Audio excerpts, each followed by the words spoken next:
Muling isinara ang Ayala Bridge sa Maynila para kumpunihin.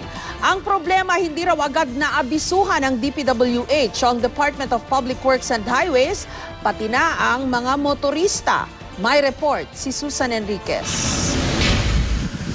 Marami ang nagulat na motorista sa pagsasara ng Ayala Bridge sa Maynila kahapon. Wala man lang daw kasing pasabi ang DPWH o Department of Public Works and Highways. Wala rin nakapaskil na notice o advisory sa daan bago marating ang tulay.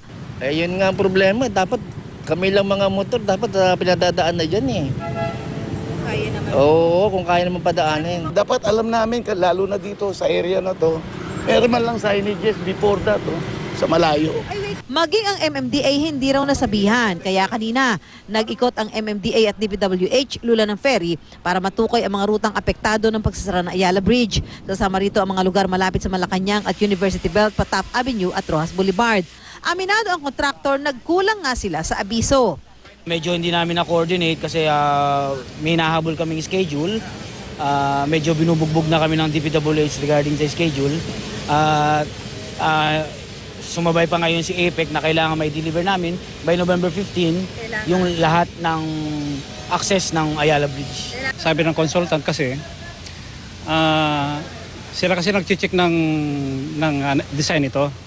So, define out na medyo mayroong konting danger siguro. So, although dun sa mga ginagawa nila, so, nagsara sila agad-agad.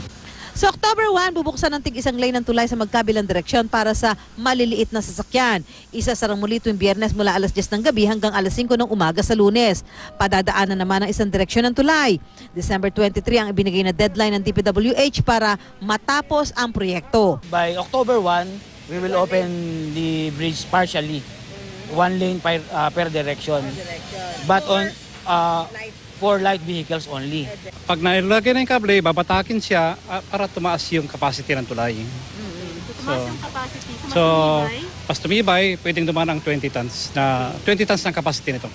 Pero sa November 1, pwede nang daanan ng tulay ng lahat ng uri ng sasakyan. Kasunod ng pagsasara ng tulay, may rerouting ang MMDA. Lahat ng sasakyan mula Romualdez Street, kaliwa sa Ayala Boulevard, kanan sa Taft Avenue, pa Quezon Bridge.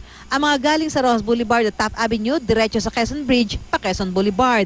Kung galing sa Magsaysay Boulevard, Legarda Street at Lacson Avenue, diretso sa Nagtahan Mabini Bridge, kanan sa Otis, diretso sa UN Avenue. Kung galing Magsaysay Boulevard, Legarda Street at Lacson Avenue, diretso sa Nagtahan, Mabini Bridge, diretso sa Quirino Avenue. Lahat ng sasakyan galing Picasal Street, kanan sa Carlos Palanca, pa MacArthur Bridge. Susan Enriquez, GMA News.